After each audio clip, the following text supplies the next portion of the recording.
That thing hasn't moved in 23 years, Terox. It's not a ship. It's an oversight. Captain Brevac's voice grated against the command chamber's stale air, the kind of room that had forgotten tension long ago. He didn't even look up from the neural display, blinking quietly at his side.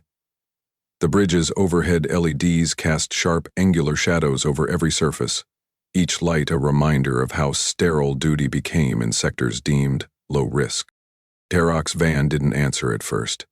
He leaned forward, elbows braced against the edge of the station's reinforced viewplate. His eyes stayed locked on the anomaly. An irregular silhouette hung far in the darkness between Darak and Velmari, where no lanes crossed and no traffic bothered to venture. The stars on either side burned white and red, illuminating just enough of the object to make its contours deliberately uncomfortable to track. "I don't like its symmetry," Van muttered. "It's too clean for scrap. There's no degradation, no exterior growth, not even solar scoring. You're staring at a fabrication node left behind by a broken mining guild," Brevik replied, his tone clipped and tired. "There's 1,000 of those drifting in the backwaters. The only reason you're still looking at this one is because it has a spooky name." Van exhaled sharply. The name was assigned by Combine Registry. "Obsidian Interlocutor?" "Exactly." Brevik finally turned his head. "Sounds like something an old counselor would name after one too many brandies.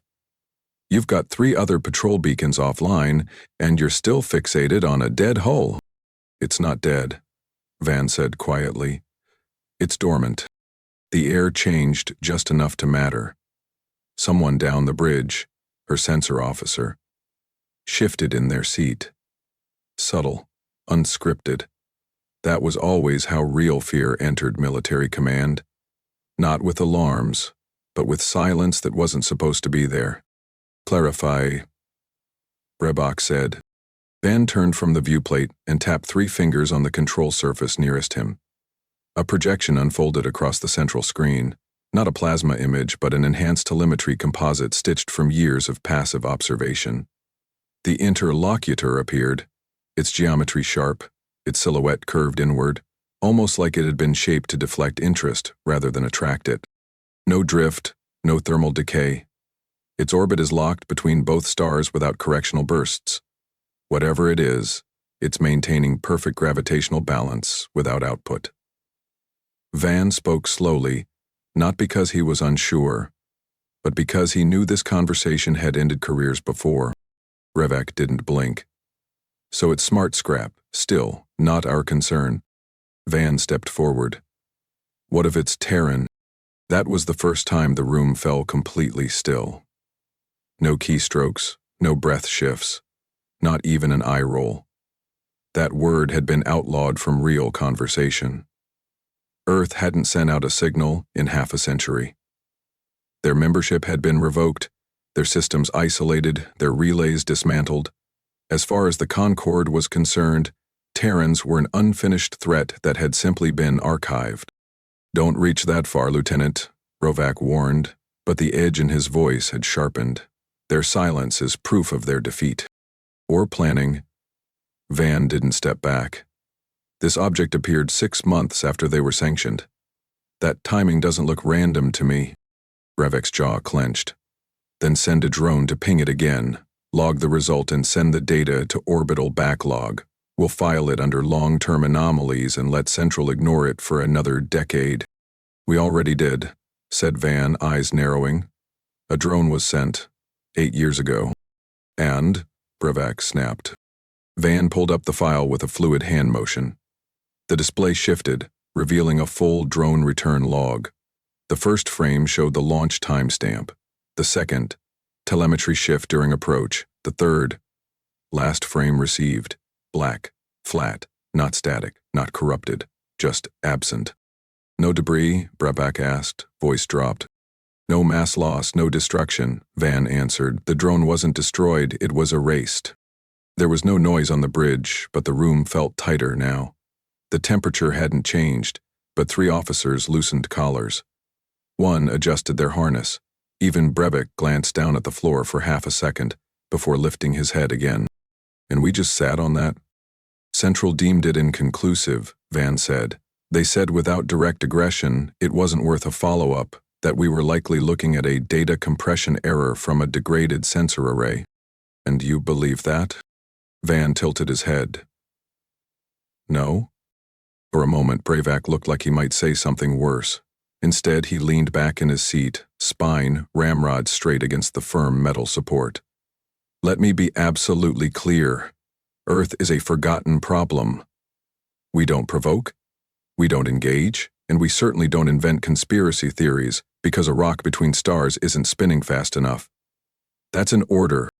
Van didn't respond immediately. He stared one last time at the vessel, the way it held its position without blinking, without fluctuation, as if it wasn't just ignoring them, but waiting for something else entirely. Then he saluted, short, mechanical, acknowledged. As the door closed behind him, Bravak stayed seated. A small part of him considered opening a private channel, contacting Combine Strategic Command, forwarding the telemetry files for discretionary review. Instead, he deleted the query from his terminal and returned to orbital fleet positioning. Across the glass window above the display, the obsidian interlocutor sat in silence. Like a discarded monument between stars no one thought important enough to defend. And just beneath that silence, something watched. Not with cameras, not with lenses, with intent. It never moved. But it had always been awake. Trasavi just went quiet, again. The words broke through the command floor like a dropped weapon. Commander Vesrenthal turned from the layered projection mapping local transit paths and narrowed his eyes at the comms officer. The man had risen from his station, knuckles tight against the frame of his console, and was blinking hard, as though the data on his panel had personally offended him. Define quiet, Thal said. Not a shout, just that kind of focused authority that made subordinates recalibrate their confidence before responding. No power fluctuations, no EM chatter, just... It stopped. All instruments flatlined at once. Thal's boots clicked once on the polished flooring as he crossed to the forward console. His left hand hovered just above the command authorization imprint. He hadn't touched it yet, not until he understood what wasn't being said. Pull last contact, scrub for embedded signals, timeline it. The screen flickered once, then produced a rolling display of time-coded telemetry. Thal's gaze locked to the point of divergence. A clean timestamp, centered, with no accompanying packets. No language tags, no encryption headers. Just a line of data that should not have existed in isolation. Who pinged them? He asked, eyes not leaving the pulse signature. We think. Earth, the officer answered. You think? There's no origin tag, but the timestamp was shaped. Thal finally pressed the imprint, the floor lighting deepened, and 4 other officers turned from their tasks as the bridge went into secured attention. Protocol dictated formal escalation if Terran contact was even suspected, and this wasn't suggestion. This was contact designed to be unmistakable to anyone paying attention, which meant the Combine wasn't supposed to miss it. Where's the interlocutor? He asked flatly. Still between Darroch and Velmari, another officer answered, though his voice lacked confidence. Are you sure? The officer paused, checked, then frowned. No, it's not where it was. Thal turned. It moved. In the silence that followed, the background hum of breathing became harder to ignore. The temperature hadn't shifted, but Thal noticed 3 officers leaning away from their consoles. Space around Darroch and Velmari had been unmonitored for decades, save for passive sensors. The region had no station presence, no heavy satellites. Because there had never been a reason to place any. Now there was. Get eyes on it. Long-range optics, don't rely on standard mapping.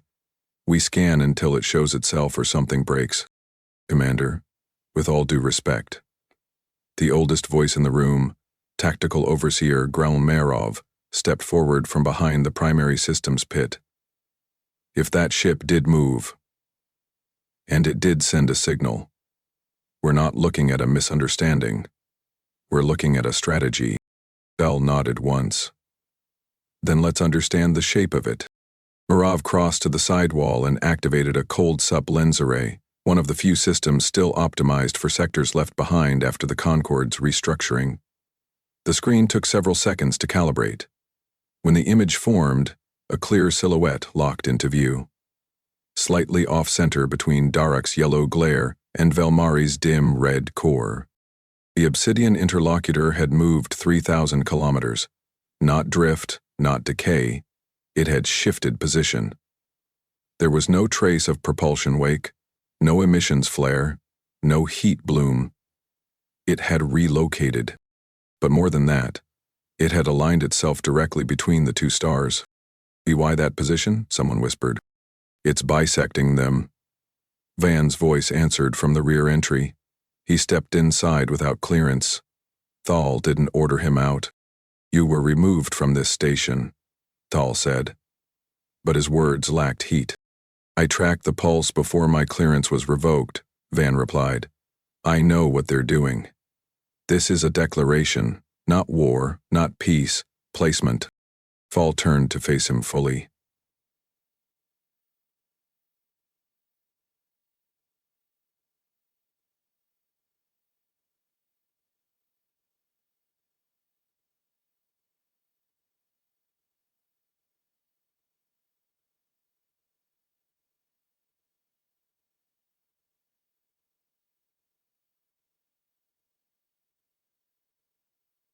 His left arm stabilized the console. They explained why both stars dimmed within 3 minutes of its arrival. Thal turned to face him fully. "Then explain why both stars dimmed within 3 minutes of its arrival." Van walked forward and held up a data slate. "Gravitational lensing, not weaponized. Refracted mass distortion. That ship is using real space like a lens to broadcast something else." "To whom?" Murav asked. "To everyone watching," Van said, "including us." Thal lowered his gaze to the display. The ship hadn't grown or changed. It hadn't opened hatches or sent drones or broadcast threats. But something in its positioning triggered every danger index he'd ever trained under. It wasn't just there anymore. It had intervened. "Has it transmitted anything since?" "No," Van replied. "It doesn't need to. That pulse was the message." Thal didn't blink. "Then I want a scout ship on the edge of its shadow in 20 minutes. Passive instruments only, no approach, no pings. We watch, that's it." "I wouldn't," Van said. Thal turned slowly. "You're not in command." "I've read your loss reports," Van said evenly. "You send that ship in, it won't come back corrupted. It won't come back at all." The room held still again, not out of fear, but out of the one thing worse. Agreement. Tactical silence was consensus in Combine operations. When no one opposed an action, it meant they'd all seen this Rodan before. "Pull the fleet to a quarter orbit outward from both colonies," Thal ordered finally. "No further movement until we have confirmation." "And if confirmation never comes?" Murav asked. "Then we let Earth finish whatever it started." Thal stepped back toward the display. The interlocutor hadn't moved since aligning. No weapon bays, no threats, no motion. Yet across the command screens, minor anomalies had begun popping in the background. Time lag inconsistencies, mapping errors, wrong-sided orbital drift. Something was changing. Not at once, but beneath the structure of normalcy. 72 hours after the ping, Darak's comm systems collapsed. 22 minutes later, Velmari's signal arrays followed. The last report received showed a shadow forming on the edge of both stars, curved, defined, moving. The interlocutor hadn't broadcast a second time. It simply repositioned.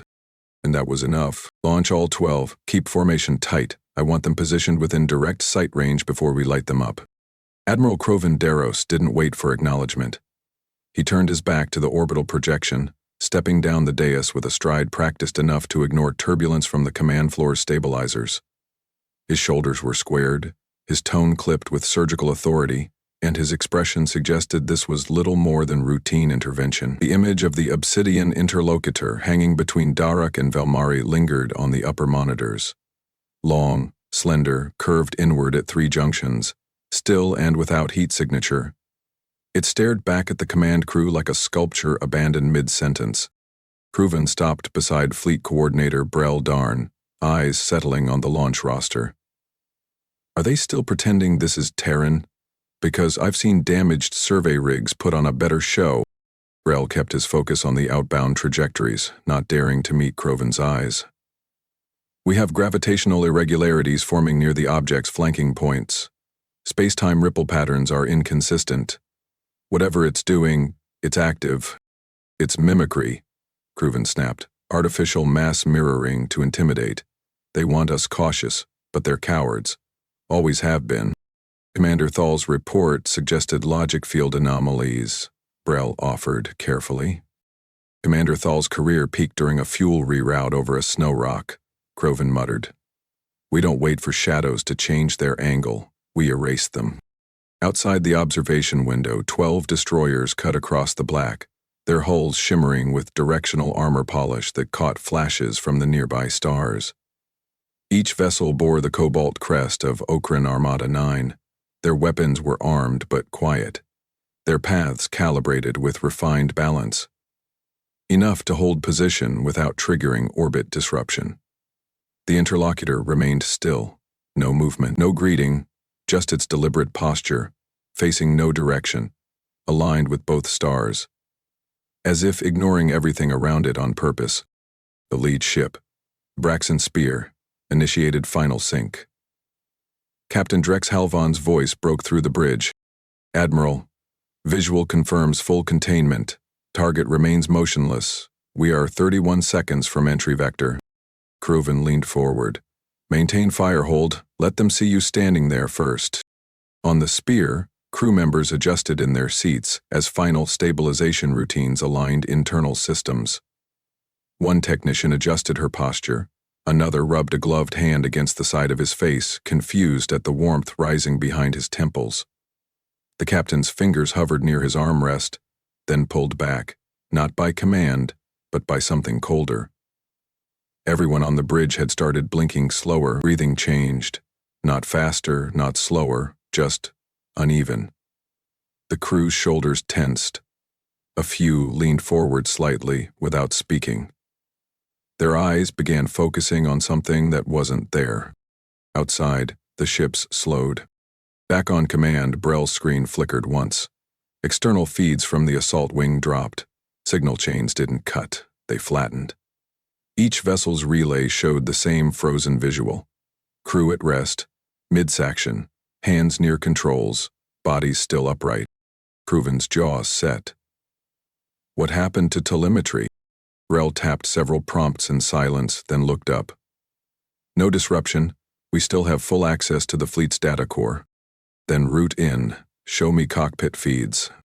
The main projection adjusted. Feed from Braxton Spear's bridge appeared in high resolution.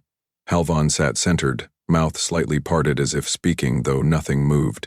His officers mirrored the pose. Eyes wide, fingers close to consoles, muscles taut but not engaged. One technician still had their hand raised mid-gesture, never completing the motion. The bridge lights were on.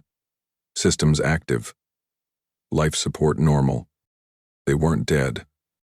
They simply weren't moving. Crewven exhaled through his nose. They're holding, that's all. You'll see. Some signal compression. Visual freeze. The image remained. Time passed. 12 ships sat in formation, fully powered. Internals functional, externals unreachable. An hour passed. Then 2. Crewven stopped pacing after the third. A junior officer from Biosystems interrupted. Admiral, internal scans from Spear just updated. They're not unconscious. They're conscious, but unresponsive. Brel turned. Locked in? The officer's voice broke slightly. Every crew member is awake. No neural injury. All readings indicate full brainwave activity, except there's no input response. It's like their cognition is suspended. Crewven said nothing. Another officer approached. Sir, all 12 vessels have begun reorienting. Engines cycling. They're returning. On autopilot. Who's flying them? Crewven asked. Not them. The destroyers broke formation with measured accuracy, adjusting their vectors toward orbital return. No weapon systems deployed, no signals transmitted. When Spear docked 30 minutes later, med teams in full isolation suits boarded first. No resistance. The crew sat in their original positions, no chaos, no wounds. Just stillness. Each officer remained seated upright, breathing evenly, eyes open, muscles hadn't atrophied, body functions ran as expected, but not one individual blinked. None reacted to light, sound, or speech, not even a flinch when sirens were tested directly against their eardrums. Command thread terminated, read every ship's black box log, entered at the same second the fleet approached the interlocutor. Croven stood in the medical bay for 3 full minutes without speaking. He stared at Captain Halvan, rigid in his command chair, pupils constricted, mouth slightly parted. A man frozen not in fear but in thought left unfinished. A scientist approached with a data slate, hesitated, then handed it over. There's no viral agent, no nanopathogen, no neurological trauma. It's as if their ability to choose was removed. Nothing else. Removed by what?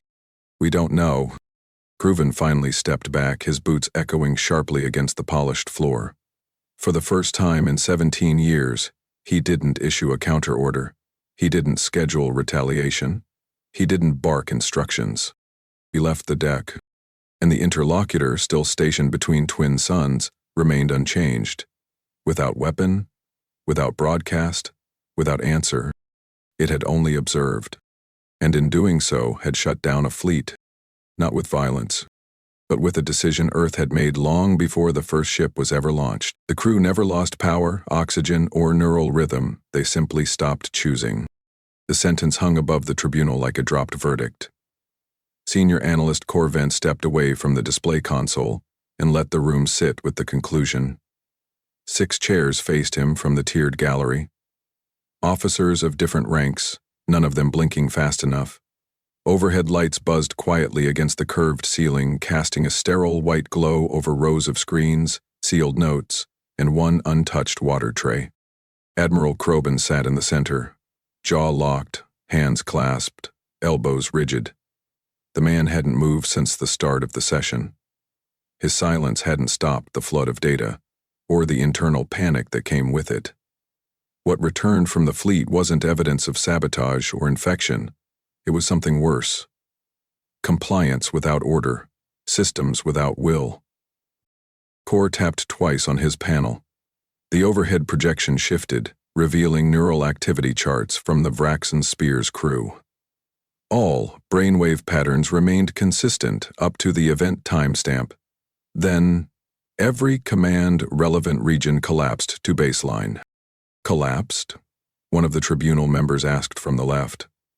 Director Venzor, Education and Systems Doctrine. Collapsed, not destroyed, Core corrected. Decision loops ceased. Motor responses remained ready.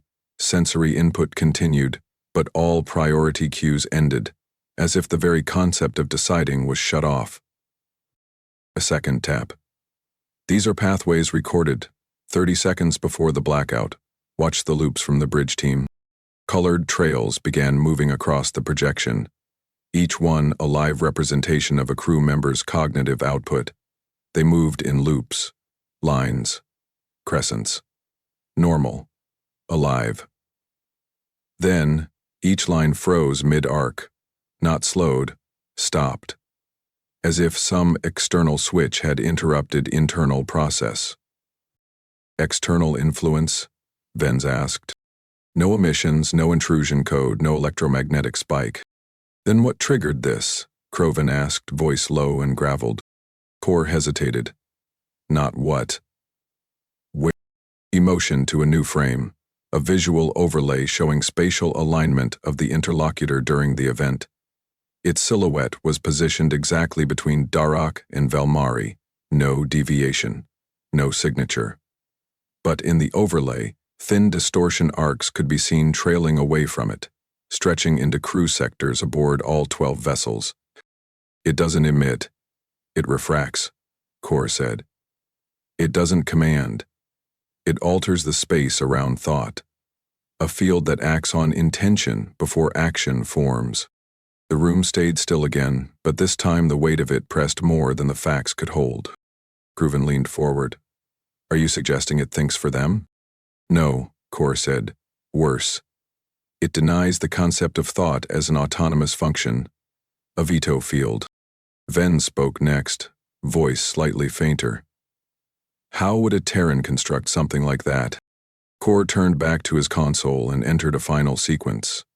A single theoretical model appeared. At the center, a void bubble. Not vacuum, but stabilized cognitive negation. An area where conceptual velocity terminated.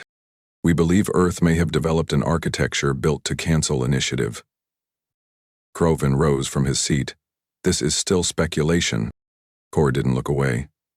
Then explain to me why our best assault crews returned seated at their posts, alert but hollow. Tell me how a ship with no broadcast shut down 12 bridges by being present. One of the Tribunal members reached for the water tray, knocked it over by accident. No one moved to clean it. Cruven's shoulders pulled tighter. He'd seen every kind of biological warfare, neurotoxins, sensory overload devices, full AI override. But none of those had ever returned a fleet intact. Nothing had ever erased decision-making without harming the machine around it. Who else knows? Cruven asked. Core hesitated again. Strategic Theory Division. They're rewriting close approach doctrine as of this morning. I was asked to advise. Advise to what? Core glanced at the Tribunal doors, then back. Acknowledge that Earth's warfare is now intent-based. That proximity equals peril, not due to force, but due to consequence. Rubin waved off the rest of the data. Seal this session, no further reports issued. Prepare a secondary chamber. You're initiating closed command? We're beyond doctrine, Cruven said, stepping from his platform. This isn't political, it's foundational. The Tribunal members stood as one, their faces pale under the sterile glow. As the doors sealed behind them, the chamber dimmed to standby. Cole remained for a moment longer, watching the projection as it looped back to the decision trail freeze. He narrowed his eyes, not in fear, but in awe. Whatever Earth made, he whispered, it doesn't need orders anymore. It enforces silence. In the next room, Cruven entered the closed chamber. 5 officers waited, each from black-tiered divisions, with no public records. One of them, a gray-skinned man with scars lining the back of his neck, slid forward a small folder. Operation Threshold Silence, he said. If we engage, we do it without command architecture, independent action only. No council approval, Cruven replied. No transmission logs, the officer said. No documented memory. Cruven didn't touch the folder. He stared at it like it might answer. We're not fighting ships anymore, he said slowly. We're confronting what Earth became when no one watched them. The other officers said nothing. They didn't need to. In that room, behind locked protocols and voice print security, a new threat model began to form.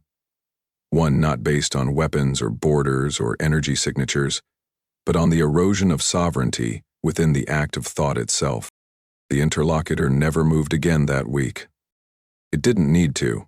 It had already proven that motion was optional, control inevitable. Begin the solar dampening cycle, 10% overcharge, focus toward the shadow vector. Let's see if it flinches. Commander Vex Larn tapped his authorization key, gaze fixed on the alignment model projected across the command chamber. Dark sun spun with searing pulse intensity behind him, and the weapon team below adjusted the convergence arrays without hesitation. Every reflector grid in orbit was now locked to magnify and redirect flare output. Larn leaned in, shoulders tight, watching the interlocutor's frame on magnified relay. Still suspended, motionless, anchored between Darak and Velmari like it had roots in space itself. High counselors had pressured them for days. Something had to be done. If it wasn't aggression, it was at least leverage. They'd called it a necessary assertion of presence. They wanted Earth to understand the Combine didn't blink. The overcharge spiked through the calibration stacks. Thermal reading surged. Darek's outer photosphere spat controlled instability along the emitter channels, gathered, then poured down the alignment pathway toward the designated grid. The light hit the interlocutor and did nothing. The construct didn't reflect, absorb, or deflect. It simply continued existing. No shimmer, no heat dispersion. It wasn't ignoring the solar blast. It was unaffected by it. Sensors confirmed no temperature change, no electromagnetic disruption. It was present in form only.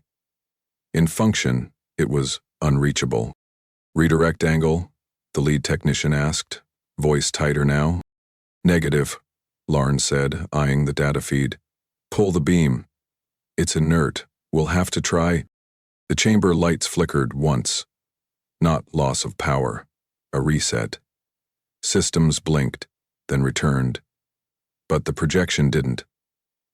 Instead of returning to the grid maps and solar paths, the main display filled with a single static overlay. The Combine Council chambers. Rendered in full visual clarity, every seat empty. Larn stepped back. The image remained unchanged for 6 seconds. Then, a red ring formed over the chamber's center. It pulsed once, then began counting down, not in numerals, in raw time glyphs. Structured Terran encryption. Each sequence was a decryption layer. Language, calendar, astrometrics. The ship wasn't communicating with words. It was communicating with systems. Every AI on board the Daruk defense grid flagged the image simultaneously. Origin, interlocutor. Intent, system replacement. Larn turned toward the rear wall. Shut it down, full isolation protocol, scrub all inbound signal feeds. It's already embedded, said the systems engineer. It's not transmitting into us, it's using us to spread. Below, 3 operators reached for their consoles but stopped mid-meg meter. Their displays had stopped responding. Not frozen, still operational, but no interface remained. Code disappeared as they watched. One terminal's internal architecture was rewriting itself, syntax by syntax, as if dictated by rules no one had installed. An officer backed away from his station, breathing louder now, sweat beading behind his ears. "We're losing language trees," another shouted. "Command glossaries are erasing." Across the chamber, the Combine's emblem, twin arcs surrounding the high sigil, flickered, then broke into segmented spirals.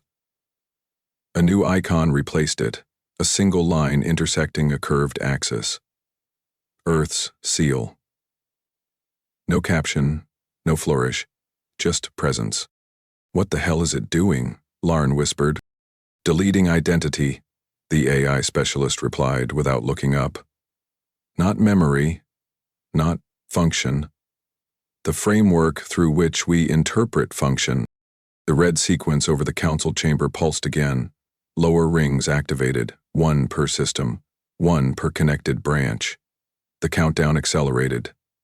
Satellite logs erased coordination paths. Relay satellites dropped from synced orbit. Encryption webs dissolved into raw binary sequences that looped endlessly. Then, without flare or detonation, Combine command grids stopped transmitting. No emergency calls, no reboots. The core networks remained powered but dormant, unable to execute, unable to define. The interface just collapsed, someone muttered. "We didn't lose control, there's nothing left to control." At the far wall, Larn saw the final message hang in white text across the central display. A sentence, not from the interlocutor, from the system itself, overridden from within. Input denied, framework revoked, contact concluded. Larn sank into his chair. The transmission ended with no fade-out. 1 second, the council chamber replica and countdown glyphs filled every screen across Combine networks, and the next, nothing. Not static, not crash, just emptiness. Systems didn't shut down in the way military officers recognized. Lights didn't flicker, power didn't surge. Instead, protocol commands stopped responding. Data vaults appeared intact but produced no results. Security AIs repeated their internal boot lines on loop, unable to load languages no longer present. From orbit above Valmari, Governor Etrin Das stood at the viewport of his command spire, watching 6 patrol craft hover in perfect formation above the atmosphere. Their thrusters remained active, hulls steady, armaments primed, but none of them moved. Guidance pathways had failed. Navigation cores no longer held orientation parameters. The maps were still there, but the system couldn't read its own landmarks. "How many sectors have fallen silent?" he asked without turning. Minister Vulek, one of the last functioning logistical liaisons, lowered his datapad slowly. 67. Not attacked. Trade lanes collapsed when syntax markers were wiped. Courier drones can't interpret instructions. They're landing themselves at random beacons and powering down. Any unrest? No, not yet, Vulek replied. But every civilian terminal flagged the same last image before blackout. Earth's access mark. No context, just imprint. Itron's hand drifted across the glass. His reflection looked thinner than it had that morning. "We didn't lose a war," he muttered. "We lost meaning." Across the galactic spine, that sentiment repeated itself in a dozen different dialects, spoken by hundreds of administrative voices that could no longer reach each other. Local command stations began issuing temporary independence declarations, not as rebellion, but as necessity. They couldn't access shared protocols. Their fleets had air, fuel, power, but without routing structure, they couldn't align to orbit, couldn't coordinate, couldn't calculate action within regional command frameworks. On the 5th day, the Combine's flagship, Zephyr Vantros, began spinning off GICs in the upper orbit ring above Gellin 9. Its pilot's last broadcast came through clean. "My course reset won't engage. My ship doesn't know which way the core is." Fleet Admiral Joran Fall received that message in silence. His vessel's internal chronometers no longer updated. His calendar loop had reset to the founding of the conquered era and was counting forward from 0. Not broken, reset. Every digital record on board had reverted to foundational states. Doctrine files showed original drafts, unedited, stripped of evolution. On military broadcasts, the phrase "combined parameter error, undefined allegiance" began repeating in soft gray text. No emergency tones, no blaring warnings, just slow decay written in administrative ink. Back on Valmari, Etrin sat alone in his secondary chamber. The High Governor's seal behind him now showed a crack across its center. Not damage. An internal glitch had rendered the logo improperly formatted. And no one could fix it. Vulek returned with a sealed physical folder, one of the few communication methods still respected. "We're receiving declaration drops from Corin, Balthez, and Arod." Istron accepted the documents with trembling fingers. "They're leaving. They say they're not breaking ranks, just acknowledging there are no ranks left." Outside, orbital lights above Valmari began blinking out in sequence. Not powered down, deregistered. No ship name, no affiliation. They remained in the sky, but not under anyone's command. On Dirac, a similar process unfolded. Mining corporations sent retrieval teams to pull core matter from the ground, but without updated formatting tags, their loaders refused to engage. Automated loaders with decades of runtime history now sat idle in open pits, their task trees erased. The AI governing council chambers could still generate speech, but without linguistic libraries, their voices flattened to tonal grunts before falling silent. In the outer colony of Paro 17, a group of civilians took down the Combine banner above their hall, not with ceremony, but with resignation. It wasn't political. There was nothing to protest. The identity projected above their dome no longer rendered correctly. The lines flickered, then failed to anchor to any known symbol. Back on the Combine's former capital, the interlocutor's icon vanished from all screens at the same hour. No alert, no motion. It simply disappeared. Long-range optical stations attempted to reacquire the ship's silhouette, but the space between Dirac and Valmari no longer registered mass in that position. Not cloaked, absent. Strategic Command didn't hold a final meeting. There was no coordinated surrender, no final press of a key that turned off the lights. Each official waited in isolation, hoping for transmission from the next tier up. None came. The command threads, once woven across every station, ship, and council archive, had been cut from within the loom. Earth never followed up. No second message. No troop arrival. No fleet parade. It had only whispered through their infrastructure, with something more decisive than fire. Ethrin placed the last document on his table and stared through the window. Above the planet, the sky shimmered with relay lines, once dense with data, now empty. Like scaffolding left behind after the structure it supported was erased. "Will they rebuild the Combine?" Vulik asked quietly behind him. Itron didn't respond. He watched a cargo freighter float across the orbital plane. It banked once, hesitated, then turned toward empty space. No coordinates, no destination tag. It just moved. The doors opened without sound or ceremony. They'd been jammed days earlier, when the Council's auto-lock routines failed, and now they hung partially open, one tilted on its hinges. Beyond them, the chamber floor stretched cold and echoing, unlit except by natural light slanting through the fractured dome.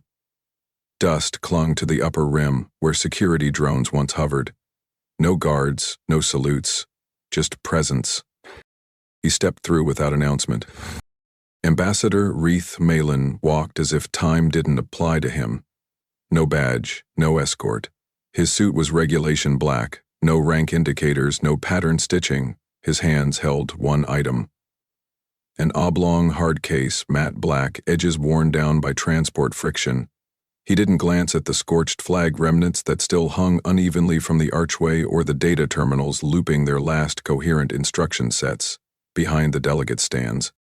At the center of the circular table sat 6 remaining Combine officials, each in uniform worn past protocol tolerances. Their robes still bore high chamber insignia, but none had spoken in hours. Admiral Croven sat upright, eyes bloodshot, skin marked by the absence of rest. Beside him, Counselor Vinzor shifted in his seat, fingers twitching against the back of his datapad that no longer powered on. The rest remained statues. Politicians stripped of voice, policy, and relevance. Reith did not stop to greet them. He crossed the floor and placed the case gently on the council platform. No gesture accompanied it, no transmission key, no words. He pressed one mechanical latch, lifted the lid, and stepped back. Inside rested a single document, physical, thick bond material, triple sealed in layered insulation. The top page bore one emblem, not a crest, not a war symbol, a circle intersected by a vertical axis. Earth's insignia. No title, no introduction. Reith didn't sit. He didn't speak. Proven reached first. His hand hovered over the document, shaking slightly before closing around the first page. He pulled the bundle free and laid it flat on the console's surface. Each section was marked with directional tabs, boundaries, compliance, isolation doctrine, trade conditionality, emergency restrictions. At the bottom of the last page, 0th Accord, he read in silence. So did the others. None interrupted, none questioned. There was nothing left to contest. The first to sign was Vinzor. His stylus cracked halfway through the motion from the pressure of his grip, but he didn't stop writing. The second signature followed 30 seconds later, then a third, then all others. No discussion, no revisions, no terms offered in return. Croven was last. He paused before signing, eyes lingering on the final clause. No Combine vessel shall enter aligned Terran orbital space. No system under the Black Seal shall be observed, mapped, or surveyed. All attempts at contact shall be interpreted as collapse of agreement. Consequence shall not be verbalized. He wrote his name slowly. Reith closed the case. No parting statement, no acknowledgement. He turned and walked out, boots brushing lightly against the floor. The sound was sharper than anyone expected. It was the only thing they heard as he left the room. Outside the chamber, a single transport stood at the far end of the landing tier. No escorts waited. No flags were flown. A gust of dry wind scraped grit across the tiles, and Reith stepped into the bay alone. The hatch closed behind him without mechanical cue.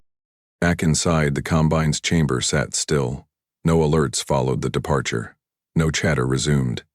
They had surrendered through signature, not defeat. It had never been war. It had been decision. The new law was not enforced by ships or armies.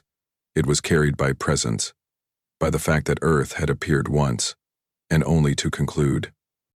Counselor Orr finally looked up, voice raw from disuse. "Did we just sign our legacy away?" Cruven replied without looking at him. "We signed to prevent the next arrival." The terminal at the far wall rebooted, now able to read only one glyph set. Earth's formatting had become default. Not through infiltration, through absence of alternatives. Years passed. Not many, just enough for structure to collapse and memory to take shape. The Combine did not recover. It did not reform or resist or retaliate. It fractured, silently and without ceremony, into independent sectors, each claiming neutrality by necessity. Without a unifying architecture, they lost the ability to debate or declare. Systems drifted from doctrine, like lifeboats cut loose from a ship, no longer on any chart. Valmari dissolved its central authority within 4 cycles. Darak followed days later. The colonies of Kurin and Sulharth reprogrammed their planetary AIs to restrict all references to shared governance. No threats had followed Earth's envoy. None were needed. The memory of that sealed case, of that lone man walking out without a single spoken word, circulated faster than any fleet ever had. From that point on, every transit map omitted the region between Darak and Valmari. It wasn't labeled classified, it wasn't renamed, it was simply marked red. No sector lines, no trade corridors. Only 2 words: red void. Flight instructors in the Paros Command Academy introduced a new protocol. First-year cadets were required to study the alignment event of the Obsidian Interlocutor. Simulations showed ships approaching and halting mid-course, every time at the edge of what was now called a null intention zone. A new phrase entered doctrine: presence warfare. Instruction manuals didn't describe Earth's victory as technological. They called it behavioral, a culture that studied silence until it became louder than intervention. When asked about their military structure, lecturers replied, the same way across 10 systems. Earth no longer needs to respond. Their absence is the answer. The Combine's old capital remained physically intact, though stripped of influence. Delegates who once sat in power became administrators of trade. The council chamber was converted into a historical archive. Beneath its broken emblem, a plaque was mounted in plain alloy, mounted without ceremony or defense systems. It read, "It moved, that was enough." When news reached former frontier sectors, some responded with skepticism, but no one approached. Not because of diplomacy, because of mathematics. Every chart showed a consistent pattern. Within 1 week of proximity to the red void, autonomous functions degraded. Not from interference, from impossibility. The interlocutor was never seen again, not visually, not through spectrum trace, but throughout the border systems, new signals began emerging. Faint interruptions along star pair alignments, not transmissions, just pockets of minor deviation in standard space mapping. Enough to suggest observation, no confirmable origin. No audible threat. An alien professor on the Fleck 5 wrote in his closing lecture, "I do not fear human warfare. I fear their restraint. They didn't end us with weapons. They watched until our foundations expired under their silence." In orbit around Narnet, a merchant captain once ignored warnings and piloted a scout vessel into the unlisted vector across the red void. His log ended 32 seconds after entering. The ship returned 3 days later, fully intact. The pilot was still inside, awake, sitting upright, unharmed. He hasn't spoken since. Every test confirmed the same. His biology remained untouched, but his executive function had vanished. Not injured, turned off. It was filed under cognitive null return. A new category created because Earth had made it necessary. No human ever followed up. No diplomat returned. No message was sent. The interlocutor had moved once. That was all it needed to do. From then on, trade unions restructured around Terran avoidance. Not boycotts, routes. Navigation AIs programmed automated redirection when ships drew too near Terran zones. Not for safety, for certainty.